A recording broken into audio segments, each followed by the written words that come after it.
Nation, this is Nina. Make sure you guys like, share, and subscribe.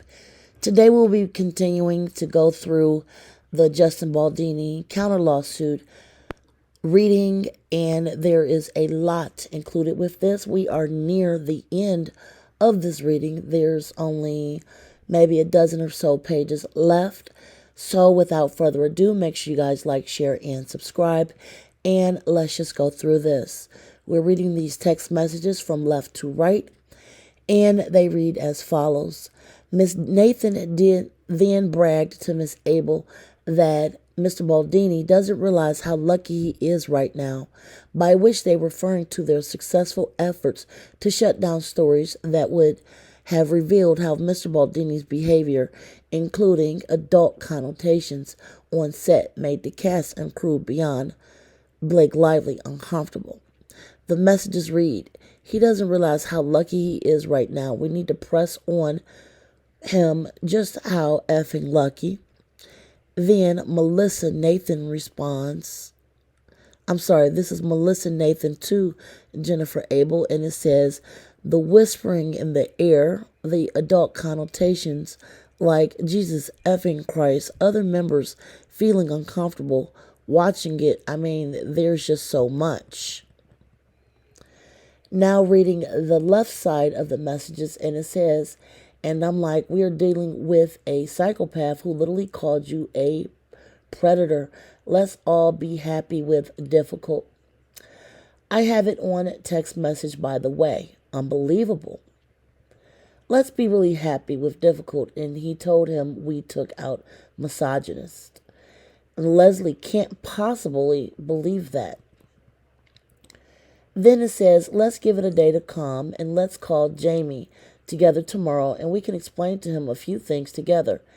And socials are really, really ramping up in his favor. She must be furious. It's actually sad because it just shows you how people really want, and then it cuts off. I don't know why. And as you guys can see, when you're reading from the left and you're reading on to the right, the notes in this lawsuit is basically saying that if you put all of the messages together, it should read very differently.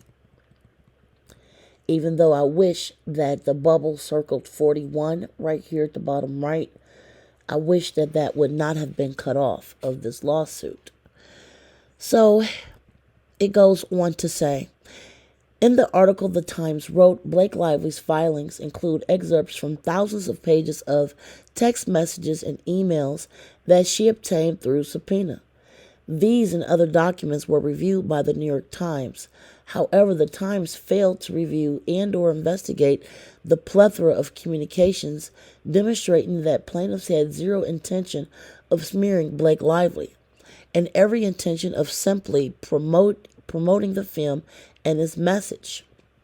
Here is another text message from Justin, and it says, good morning, team. So I was thinking about the response to this weekend, and I feel like we should do is make sure to emphasize the voices of the survivors.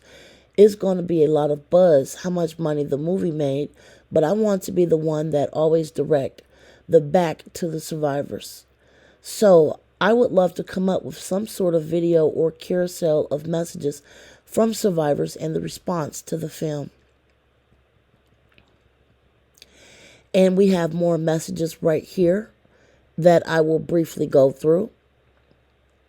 And it says, Wayfair is a big studio now, prepared into a tier upwards, protecting you, and the brand is something you need to do. And then they have a headline included. And then some other messages included says, do you believe Leslie? Now again, for those not being with me in the previous videos, they're referring to Leslie Sloan, who is Blake Lively's head PR person. So let's continue. It says, can you spin the crisis PR thing so it actually is factual? There have been lies put out up against powerful people just protecting myself. Tag reps a lot of people, and that headline was just to smear more. So do we say Blake and Ryan hire Harvey Weinstein publicists? And then it says, that's a conversation I'm going to have with Jen and Jamie today. Then it further goes on to say, okay, please monitor things. I'm more worried about is that we are planning these stories, which is not true, obviously. And then from Jen Abel's old number, the text says, chiming in here, the people saying that there are bots and this is a PR play on your side as a minority voice compared to the thousands and thousands. This area is blanked out. And it continues to say, who are calling it what it is and reacting to Blake's own actions and interviews. We never want the action of the minority to dictate what we do on our end. We have to always look at the big picture, which is still enormously on your side. But I do see a want and need from fans to move on. People are now commenting that they are bored with the many articles still coming out about this drama. When we move on, they do too. So we need to find ways to keep elevating not just the DV reaction, but also the other things in your life like family, being back home, and Wayfarer. That's not tone deaf in my opinion, but sends the message that you are focusing on what really matters, and that's what will help with the Blake narrative too. My point of view. Going to the top left messages, it says, hey tag team, and this is from Justin Baldoni. Hey tag team, I've been seeing some IG comments on random posts defending me by people who are private with no followers and they feel like bots. Can you please confirm we are not doing any of that? I really don't want bots defending me as it feeds into their potential narrative. And then the response is, I can fully confirm we do not have bots. This is not also what we do. Bots look fake to anyone. The other team is doing something very specific in terms of what they do. I know Jamie and Jed connected on this. Bots and fan accounts also run pretty organically by now with all the AI platforms and Google Analytics itself. There's no bot army. That's a myth these days. Any digital team these days is far from more intelligent to utilize something so obvious. The next set of messages, and this one starts with Melissa Nathan. It says, good morning with you, a perfect example of why we don't use bots. I wouldn't even worry to think they've hired a team as A, nothing to find. B, they hired an awful team, which I've sent to our guy to track and pull so we have evidence of it. This below should answer everyone's questions on what a bot team looks like when every single comment suddenly skews in her favor in a nonsensical way. And if you would like to read that Instagram post, it is right here. Just cut and paste, put it into your browser. And then the messages continue. At least sprinkle them in. She needs to fire her bot team. How can we say somehow that we are not doing any of this? And this is from Justin. It looks like we are trying to take her down. Melissa Nathan responds, it doesn't. They are doing all of this themselves and it's really obvious. Then Melissa says, this is bots.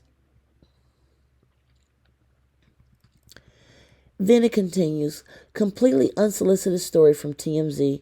Blake has a huge ego. Justin was liked by many cast and crew, and this is her ego being bruised, etc. And then from Jen, it says, the post is a similar tip. And then it says, not from any of us, obviously. Melissa responds, totally not from us. Jen then says, these are clearly people on set coming out to defend Justin, which is good, and we just let them do their thing. Melissa responds, the reporter told me her rep is working overtime. And then this is from Melissa Tag. And this is showing an unearthed Blake Lively interview, showing her using slurs toward people of specific groups. And you guys can continue to read this if you like. Let me go back up in case you guys want to look at this again. And that was from the dailymail.co.uk.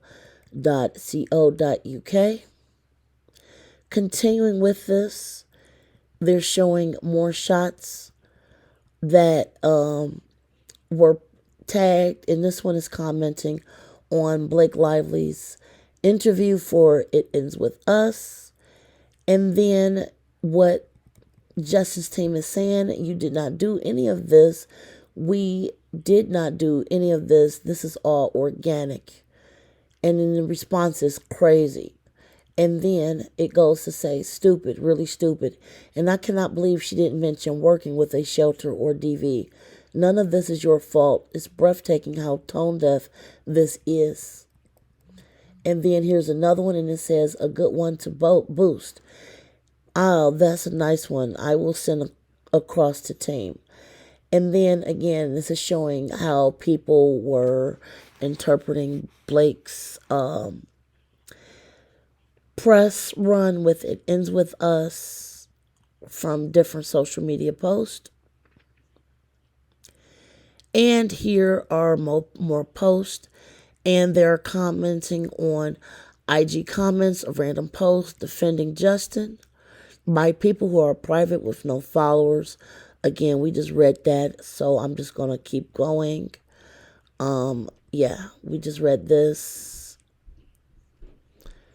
And then going to the next page, it says, let's discuss this at some point. We need to be careful not to put out any stories that look so placed. Definitely open to discussion as a group on different ideas, especially as it links into new projects to clear it all up. Then Justin says, definitely don't want to play stories and yet just want to change the narrative. I wish they would write that. I only said nice things about her and never spoke disparagingly of the cast, and it's so apparent the feud only works one way, and would love to start to move toward the future of what's next. Not sure when the time would be right, but announcing that I'm directing Pac-Man, I think would be a good move sometime soon. And then a response is, we totally agree, and as I think you can see, the majority of the press and social-wise agree with you as well. I am going to stop right here, you guys. This will be the end of chapter 14, and we will be going into chapter 15 very briefly, so make sure you guys like, share, subscribe. Until next time, be safe and enjoy your day. Share your comments below on this lawsuit.